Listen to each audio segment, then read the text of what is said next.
এদিকে প্রধানমন্ত্রী তারেক রহমানের গাড়ির উপরে হামলা করেছেন দুর্বৃত্তরা। এখন বর্তমান সময়ে রাজধানী হতে নিয়ে গ্রামগঞ্জের সকল স্থানে উত্তাল হয়ে উঠেছে। চলুন প্রতিবেদনে দেখে আসি আমরা। তারেকের চেয়ে হাসিনা ভালো ছিল। আমি মনে করি এখনো আমরা সরকার পতনের আন্দোলনের দিকে এখন আমরা যাই। আগের থেকে সংকট এনে রেখেছেন বিগত প্রধানমন্ত্রী শেখ হাসিনা, তবে এগুলোকে এখন বর্তমান সময়ে নিরসনের কাজ চালিয়ে যাচ্ছেন প্রধানমন্ত্রী তারেক রহমান। ইতিপূর্বে আমরা দেখেছি গ্যাস ও জ্বালানি সংকটে বাংলাদেশ ছিল। এখন বর্তমান সময়ে গ্যাস ও জ্বালানিকে সংশোধন করে প্রধানমন্ত্রী তারেক রহমান অনেকটা নিরসনে এনেছেন। বাংলাদেশের গ্যাস ও জ্বালানি অস্থিতিশীলকে বাংলাদেশের প্রধানমন্ত্রী তারেক রহমান অনেকটা নিয়ন্ত্রণে এনেছেন। তবে তিনি কথা দিয়েছেন অনেকটাই নিয়ন্ত্রণ নয়, পুরোই নিয়ন্ত্রণে নিয়ে আসবেন সবকিছু এবং বাংলাদেশের মানুষকে নিরাপত্তার সাথে এগুলো দিয়ে যাবেন।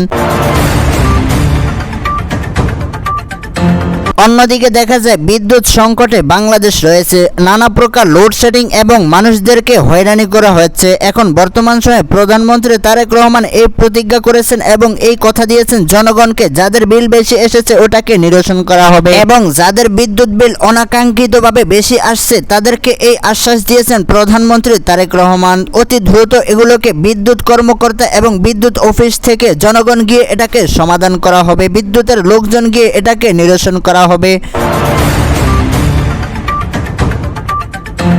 প্রধানমন্ত্রী তারেক রহমান বাংলাদেশের দায়িত্ব পেয়েছে মাত্র কিছুদিন হয়েছে। এর মাঝেই যদি আমরা এত অভিযোগ তুলি এবং তাকে কলাচিপে ধরার জন্য চেষ্টা করি, তাহলে তিনি কিভাবে এগুলোকে সমাধান করবেন? আসুন আমরা সকলে মিলে প্রধানমন্ত্রী তারেক রহমানকে হেল্প করি এবং প্রধানমন্ত্রী তারেক রহমান সহকারে সকলেই মিলে আমরা এই দেশটাকে সংশোধন করতে থাকি এবং ভালোভাবে গড়ে তুলি। প্রধানমন্ত্রী তারেক রহমান একটি সফরে যাওয়া অবস্থায় তার গাড়ি ঘিরে এখন বর্তমান সময়ে দেখা যাচ্ছে একটি ভিডিও ভাইরাল হয়ে গিয়েছে। এক মহিলা তার বিদ্যুৎ বিলের কাগজ নিয়ে সেখানে উপস্থিত হয়েছেন এবং সেটার সমাধান চেয়েছেন। জানা যায় যে উক্ত মহিলার বিদ্যুৎ বিল এত পরিমাণে এসেছে যেটা অনাকাঙ্ক্ষিত হয়ে গিয়েছে। তার জায়গা জমি সবকিছু বিক্রি করে দিলেও তার ওই বিদ্যুৎ বিল পরিশোধ হবে না। এই জন্য প্রধানমন্ত্রীর গাড়ির সামনে গিয়ে তিনি দাঁড়িয়েছেন।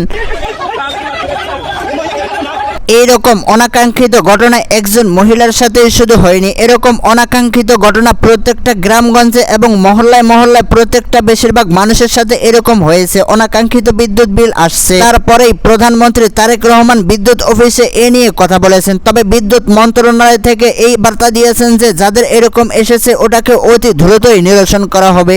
তারেকের চেয়ে হাসিনা ভালো ছিল।